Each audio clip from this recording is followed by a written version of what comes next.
operating system. You're probably familiar with Xero, spelled Xero, receipt management.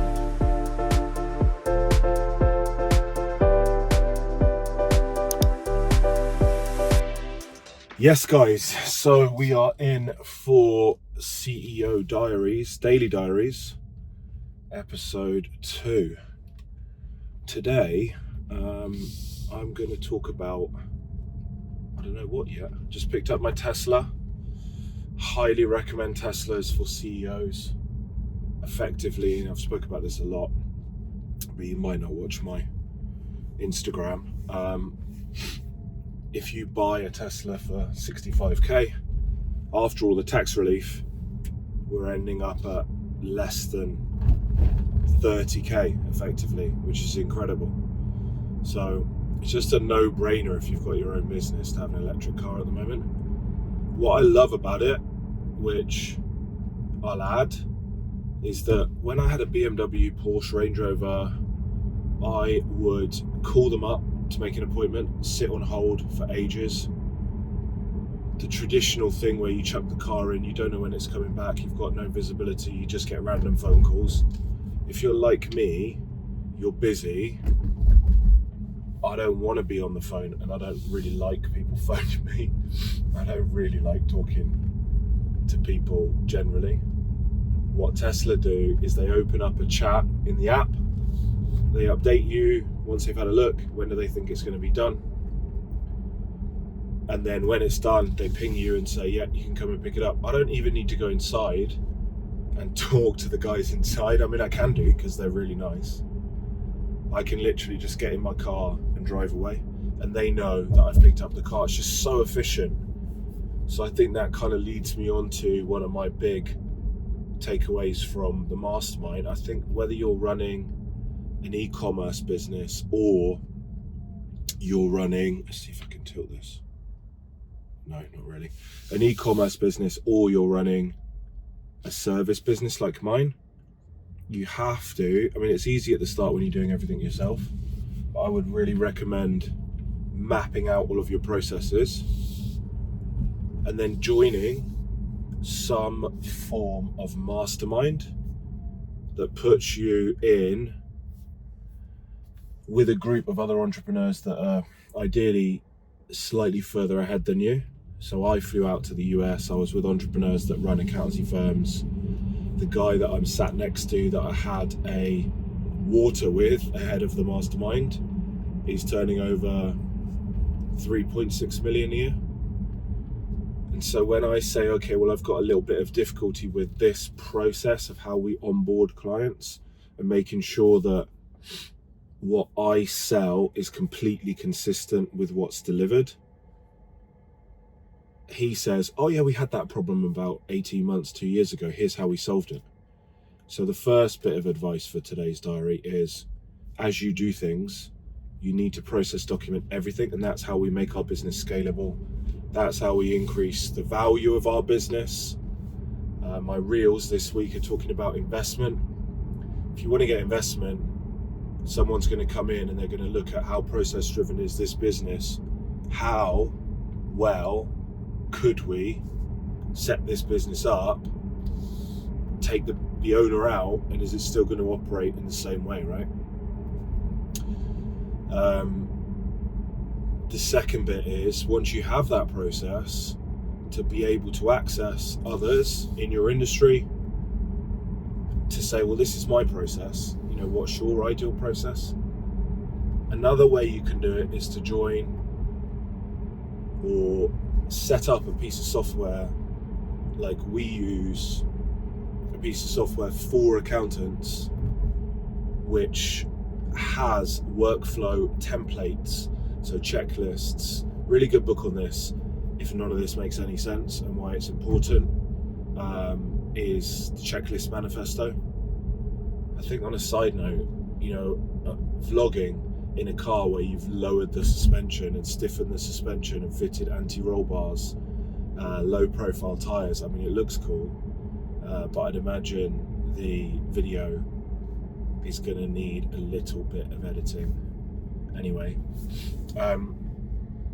they will give you templates this is how we onboard a client. So for your industry, whatever you're in, there will be softwares that serve your industry, and they will have workflow templates. And if you think about it, they've got thousands and thousands of clients using their software to create templates. So they've got access to see the fastest growing businesses, the most successful businesses that they work with. What are the steps that they take to onboard a client? What are the steps if they've bought something in retail that they take to follow up to maximize cart value? So I think if you focus some time on that, number one, you're going to increase income and profitability. Your business will be so much smoother. It'll be easier for you to step out of the business and for that business to run without you. Okay, and that's the critical thing, because I think one of the big stumbling blocks that I've had recently, actually, this diary should be authentic, is stepping back into the dirt, out of the clouds, and starting to do client work, because I want to see is what's happening with our clients. Is it what I think it is? Like, are we serving clients in the way that I want to? From a client's perspective, what I've designed as our package and our process, is that actually being delivered by the team? Yeah, are they understanding what I'm saying? Are they picking up what I'm putting down? And that's meant that I've got back into getting WhatsApps from clients, getting emails from clients, and I'm not used to that. Like, my energy is usually, I sit down, I plan my day. I don't generally have any meetings unless they're with potential clients, which is really me auditioning them to see, do we think you're going to be a good fit for our business? And also, could we help them? But there's not much reactive energy in my day.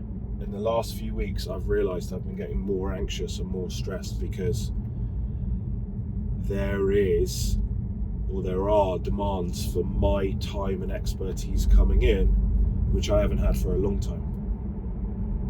So I'm not going to step away from that. I'm just going to limit the number of clients that I'm working with to 2 or 3 and work with them throughout the whole onboarding process and then through the first year, and make sure that for our ideal client and our primary product that we have, which is ultimately an outsourced finance department, and our ideal client is someone that is in the two comma club, another term I learned while I was in America, turning over $1 million or more profits, to support having an outsourced finance team, mature business owner that understands and values advice and wants to work with someone.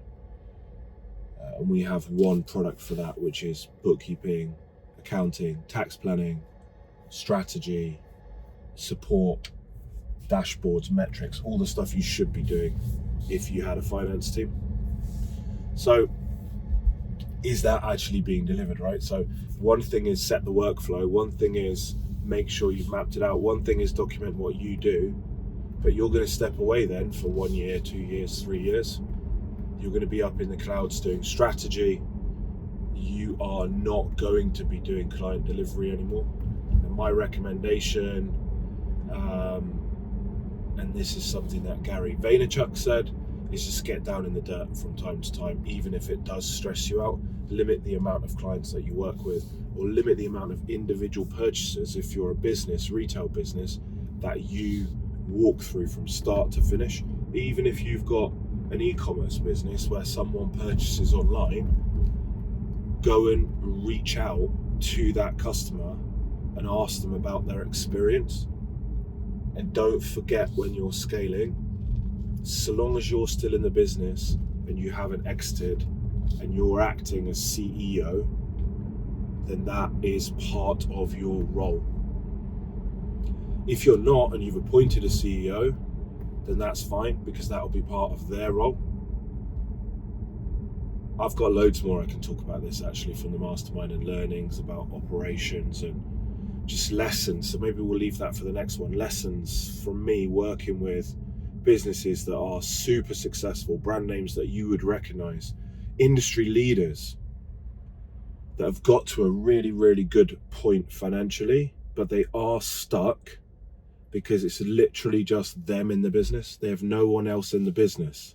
They don't have a structure, and they don't even realize that they need a structure, and they need certain people in place to take things off them. You know, we're requesting, or we're doing some consulting for them, and we're requesting backups for bank statements, receipts, invoices, and that's coming from the CEO themselves. Incredible for a business that is doing multiple seven figures. And this is not one business, this is multiple businesses that have got to that point. And then they get stuck, and then they look at things like outside investment, or do I sell because I just don't know how to grow it? And it's actually quite easy to get a business from 1 mil to 10 mil. It's basically the same thing. The transition there is about people, structure, and process. So I think I'll leave that for day 3. I'm not sure my editor's going to be able to keep up with the content that comes out, but actually I'm quite enjoying it, trying to keep it to 10 to 15 minutes, minimal editing. Inspiration for this, although I don't watch his vlogs, was actually Sam Sulek, because I've been looking for an excuse to just talk, and I will wear my microphone in the third one. I wasn't going to do one today, but I got in the car, and this is probably another good lesson for me. If you want to do something but you don't really think or have the energy to do it, if you get in the car and you see the mount for the phone sat there and your phone is there, you might think, like I did today, oh, okay, let me just put the phone in and start talking, right? I'm not sure what other areas in the business that would apply to you. However, if you can put something in your face on a daily basis that you probably should be doing, you're much more likely to do it. Anyway, that's it for me today. Tomorrow, I think we'll talk about people, processes, and why people get stuck between 1 and 10 million. Probably the number one reason.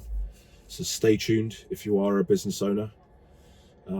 Hopefully these diaries are helpful. I really hope that the YouTube algorithm shows me some love and starts to push these out to more people, because I'm going to share all of my lessons for what's got me from 0 into the 2 comma club, and what allows me to help other business owners scale. Over and out. See you guys soon.